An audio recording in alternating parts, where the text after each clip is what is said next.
Eh bien, bonjour à tous, c'est Chris Rag. Aujourd'hui, on se retrouve pour la troisième vidéo de notre série Ars Scorchters. Et comme vous pouvez le voir derrière moi, j'ai changé ça dans ma base. En gros, en fait, c'est des SS railing, des barrières, des palissades, des balustrades entre les deux. Qui, vu que c'est le mode SS structure, on peut les changer en demi-mur. Et du coup, j'ai fait ça parce que je voulais avoir un petit truc différent pour cette moitié de la tour. Et du coup, on va pouvoir descendre. Alors, j'ai un peu farmé depuis la dernière fois. Comme vous pouvez le voir, j'ai tame un ankylosaure, quasi max niveau, sachant que le niveau max sur Scorcher c'est 120 comme The Island. Ce sera que sur Aberration que ça changera malheureusement. Et aussi j'ai pris un Doedicurus, à peu près même niveau. Bon, il est pas là parce que je suis en train de build quelque chose au niveau de ce gros rocher là-bas. Ça me prend du temps et faut beaucoup farmer, surtout que j'utilise de l'argile qui est infernal à farm vraiment. Et du coup la dernière fois on avait cherché pour une arbalète avec un assez bon niveau. Je m'étais contenté d'une arbalète niveau rare après avoir farmé pendant quelques heures. Et du coup en off-cam, j'ai continué à farmer.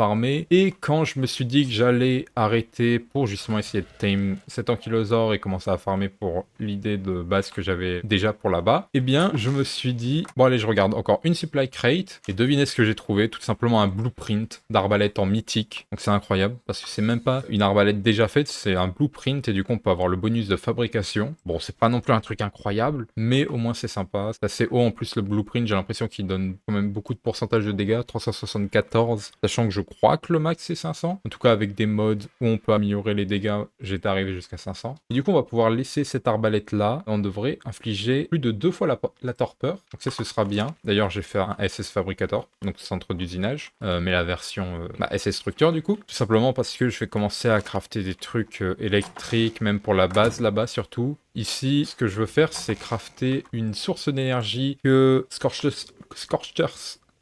j'arrive pas à parler.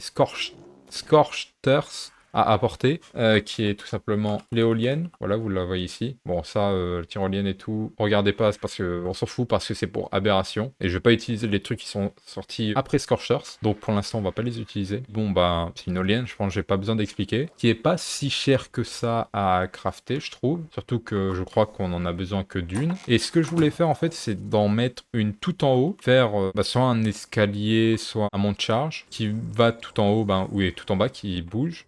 Qu'on pourrait passer par cet endroit-là. Et après que, en mettant des rampes et tout, on pourrait monter, jusqu'à du coup la structure pour monter tout en haut. Et bon, c'est plus du RP parce qu'en vrai, l'éolienne, je la fous en haut en dos d'Argentavie, je mets les câbles tout en bas et voilà quoi. Plus besoin de la regarder. Même s'il faudra faire attention pour des réfrigérateurs et tout, parce que l'éolienne ne marche pas tout le temps, à moins que ce soit le cas sur Scorchter, c'est à ce moment-là. Oups. Et du coup, aujourd'hui, on va commencer à faire ça. Ça m'a pris quand même pas mal de ressources, l'arbalète mythique. C'est genre 300 de lingots de métal. Donc je suis pas sûr que j'ai assez pour me faire une éolienne. J'en ai besoin de ça. Le métal, ça faut que je fasse cuire. Ça c'est bon, même si c'est pas assez. Et le ciment, est-ce que je le vois pas ou...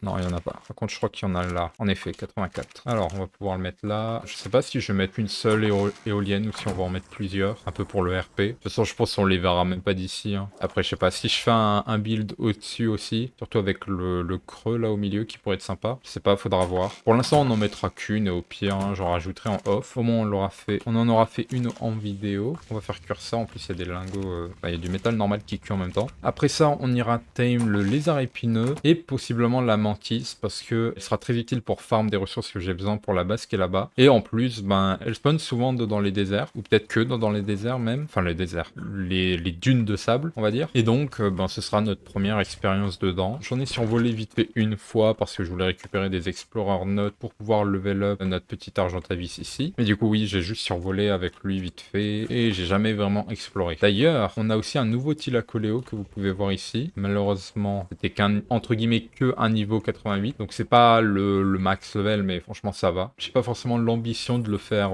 tuer des alphas ou quoi que ce soit. Donc franchement, ça va. C'est juste parce que le déplacement à 2 Thylacoleo, je l'ai déjà dit la dernière fois, le redis, il est incroyable. Vraiment, un dino super, malheureusement il sera pas sur Aberration, mais en même temps ce serait cheaté vu la map que c'est. Du coup ouais, j'ai récupéré le métal. Normalement on devrait pouvoir faire une éolienne. Voilà. Les fléchettes tranquillisantes améliorées, je suis pas sûr qu'on pourra le faire parce qu'il faut de la toxine biologique. Je sais qu'on l'obtenait sur des des Cnidaria, mais vu qu'il n'y a pas d'océan sur Scorchters, peut-être qu'ils sont pas récupérables. Faudra que je voie ça sur internet, peut-être avec une autre méthode. Ou alors peut-être qu'il y a un océan et juste j'ai pas vu. Il y a moyen que dedans des caves il y ait des océans en vrai. On va monter tout en haut. Malheureusement, ce qu'il faudra que je fasse du coup, c'est la masse de câbles électriques. Heureusement, ce sera des câbles de SS Structure et les câbles de SS Structure, on peut les cacher en fait. Du coup, ils se verront pas. C'est le but d'être caché. Et du coup, alors, est-ce qu'on le met tout en haut? Non, je pense qu'on va le mettre sur cette partie en bas. Parce que je pense que si je fais un build ici, que je ferai probablement d'ailleurs, je vais essayer de relier les deux parties. Genre, il y aura la partie basse, la partie haute de la base, ou un truc du genre. Et du coup, on va mettre l'éolienne en bas. Ça sera pas trop chiant. De toute façon, après, on pourra la replacer. Et hop là, la petite éolienne. Bon, je pense, hein, vous voyez ce que c'est qu'une éolienne. J'ai pas besoin de vous le montrer. Et du coup, il faudra ramener ça tout en bas. Flotte là. Oh là là, j'adore. J'adore la map Scorchers. J'adore Wildcard. Du coup, on peut descendre. Et on va tout simplement aller chercher un Thorny Dragon. Ou un lézard épineux. Une franche. Je vais essayer d'en trouver un assez haut niveau. Du coup, ça va me prendre un peu de temps. Et après, je vais vous retrouver. Je vous y retrouve, quoi. Ok, donc j'ai eu de la chance. Je suis rapidement tombé sur un lézard épineux niveau 116. Ah.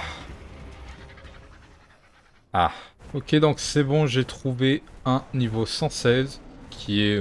il y a des niveaux 120 qui peuvent spawn, mais c'est quand même assez rare. De toute façon, le lézard épineux, c'est vraiment un time qu'on va pas forcément beaucoup utiliser. Donc son niveau, c'est même pas le plus important. Juste, je préfère avoir un haut niveau, comme ça. Bah, c'est fait, j'aurais eu un haut niveau de cette espèce. Faut que je me dirige vraiment vers le haut pour pas qu'il puisse me taper. Cet endroit a l'air d'être assez dégagé. Bon, il y a un UT, c'est pas fou. Ok, donc on va le drop juste ici. Ça, après, on va pouvoir aller sur ce caillou-là. Juste avant, je vais tuer Scarno. Ah. Pas fou, ça. Petit golem de pierre.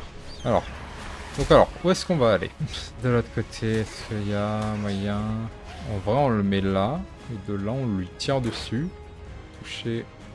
Pas dans la tête. Ok, nickel. Bon alors, je vais dégager tout ce qui est autour, les carnaux et tout. Le tame, et après on va se retrouver à la base. J'aurais déjà fait la selle, parce que j'ai récupéré une selle mythique, si je me rappelle bien. On va pouvoir l'utiliser. Ok, donc voilà, j'ai ramené le Thorny Dragon. Le beau yeux est là. J'ai mis sa selle, qui est en triangle. C'est spécial comme selle. Et du coup, on va le tester. Il fait des dégâts pas mauvais. Après aussi, comme vous pouvez le voir là, il a 32 de stats de base en mêlée, ce qui est très haut. Puis la deuxième attaque, du coup, c'est des petits dards comme ça qui font un peu de torpeur. Bon, en vrai, c'est pas une attaque très puissante, je crois. Et après, je crois que c'est tout. Ouais, c'est tout. Bon, du coup, on va aller tame la mantis qui, elle, sera très utile. Et donc, je vais chercher un haut niveau directement. Même la prochaine fois, pour le prochain épisode, il y a vraiment moyen que j'ai commencé à breed des mantis et tout, tellement c'est utile, pour essayer d'avoir des mutations et tout. Alors, je vous retrouve devant une mantis niveau 108, tout simplement parce que je viens de remarquer que c'est un tamage passif, donc que ça va être assez chaud et assez dangereux de le tame. Surtout que c'est une mantis, c'est pas n'importe quelle créature, c'est un truc qui peut être assez chiant parce qu'il te saute dessus en gros. Et du coup, en fait, on va aller d'abord chercher un ver des sables, en espérant choper directement une corne de ver des sables, pour pouvoir tame en un coup, en une fois, la mantis, qui sera, ce sera du coup beaucoup plus facile à avoir. D'ailleurs, vous pouvez voir que là, lui, il m'a sauté dessus. Bon, évidemment, hein, j'ai pas de problème à me défendre, surtout que j'ai trouvé des ruines où il y avait 3 notes d'explore. Du coup, mon Tilacoleo, il a pris pas mal de niveaux. Du coup, maintenant, il faut des bons dégâts, comme vous avez pu le voir. Mais c'est à pied où ça va être... ça risque d'être assez chiant. Et du coup, ouais, je vous retrouve dès que j'ai trouvé un ver des sables. Comme ça, on va essayer de le tuer, au moins. Et on reviendra pour essayer de tame cette mantis. Bon, ok, tout le monde, c'était pas du tout prévu, mais là, je viens de trouver un phénix, qui est un mob... Qu'est-ce que c'est que ça? Bon, ça doit être un bug. Qui spawn que dans les moments de chaleur extrême. Bon, malheureusement, on va pas le tame maintenant. Mais au moins, c'est bien de savoir où il est. Parce que, en gros, comment le tame, c'est qu'on va, en fait, regarder quand est-ce qu'il va, où est-ce qu'il va despawn. Parce que c'est un match passif. Et tout simplement, build un piège, une trappe, là où il a despawn. Et du coup, dès qu'il y aura de nouveau une chaleur extrême et qu'il reviendra, on pourra le tame en passif. Mais bon, pour l'instant, on va pas le faire parce que j'ai pas de souffle avec moi et en plus, la chaleur extrême vient de se finir. Donc bon, voilà, c'était juste pour ça. Oh, ah bah tiens, des swarms. Bon, on va pouvoir enchaîner directement, super. Juste avant, j'en avais trouvé un, sauf que bon, il a despawn en fait devant moi, ça a bugué. D'ailleurs, oui, hein, c'est la technique pour trouver les death worms. Ouais, bon, c'est pas très stylé quand on le voit, quand on voit ce que c'est sous le sol. Bon, 20 000 de vie. Après, je crois que ces dégâts sont pas fous non plus. Ok, en fait, on fait beaucoup de dégâts. Et en plus, on a le sang. Bon, ok, ça fait 53. Ça devrait aller.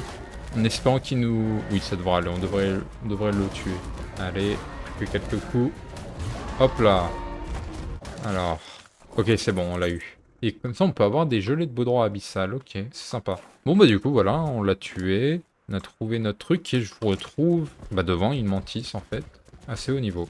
Bon, tout le monde, j'ai trouvé une mantis niveau 112. Du coup, on va pouvoir essayer de l'apprivoiser. Comme vous pouvez le voir dans ma hotbar, j'ai fait un répulsif à insectes. Tout simplement à cause du tamage passif. Et donc on va le prendre dès maintenant et on va essayer de s'en approcher. Ce qui est bien, c'est qu'on a la tenue de camouflage, du coup ça augmente notre discrétion, on va dire. Et donc il y a moins de chances qu'il nous voie. Ok, c'est bon, il demande bel et bien qu'une seule corne. On aurait été mal autrement.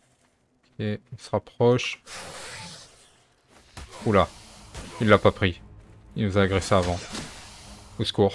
Bon, ok, on a l'air de la semer, donc ça va, en espérant qu'elle va pas faire son saut. Bon, par contre, prochaine fois, du coup, je sais pas vraiment comment est-ce que je suis censé l'approcher. Faut bien qu'elle me laisse tranquille. Ok, ça a l'air d'être bon. Ok, alors, je vais spammer la touche E. Hop là. Ok, c'est bon. On a la mantis. Alors, est-ce que ça, c'est une selle? Ah, c'est bon, j'ai directement la selle de mantis, donc super. Donc bon, comme vous pouvez le voir, déjà, elle tourne sur elle-même. Ce qui est bien, c'est qu'on a vraiment eu des couleurs de... genre verte, de menthe religieuse. En vrai, je sais pas trop, il y a beaucoup de couleurs de menthe religieuse. Du coup, le clic gauche, c'est ça. Le clic droit, on a ce petit saut. Et ça m'a l'air d'être tout, en effet. Enfin, ce saut. On appellerait plus ça un dash, mais bon. Ok, c'est sympa. Et comme vous pouvez le voir, elle a des mains. Elle a une main. Et du coup, par exemple, si je lui mets des pioches, elle peut les porter et tout simplement, elle pourra les utiliser pour farmer des rochers ou des trucs du genre. Si je clique gauche, il récupère et il est très très fort pour les récupérer. C'est un être humain avec plus de stamina, qui farme plus vite et même je crois que peut-être la récolte des ressources est plus rapide. Du coup, c'est vraiment incroyable. Ça va m'être tellement utile pour farmer les nombreuses ressources qu'il me faut. Et du coup, voilà, on a tame la mantis et je pense que on va se laisser ici. J'espère que cet épisode vous aura plu. Pour la prochaine fois, j'aurai très probablement relié mon éolienne avec des câbles électriques et tout. Peut-être je vous montrerai le build dont je vous parlais que j'ai commencé à faire à un endroit qu'on voit pas, même si je crois que c'est cet endroit, c'est juste derrière cette montagne, mais c'est tellement pas avancé, je préfère garder la surprise pour plus tard. C'est un truc assez gros d'ailleurs. Et du coup, ouais, j'espère que la vidéo vous aura plu. N'hésitez pas à vous abonner, à liker, à commenter, à partager même. Et je vous retrouve la prochaine fois. C'était Chris Rag.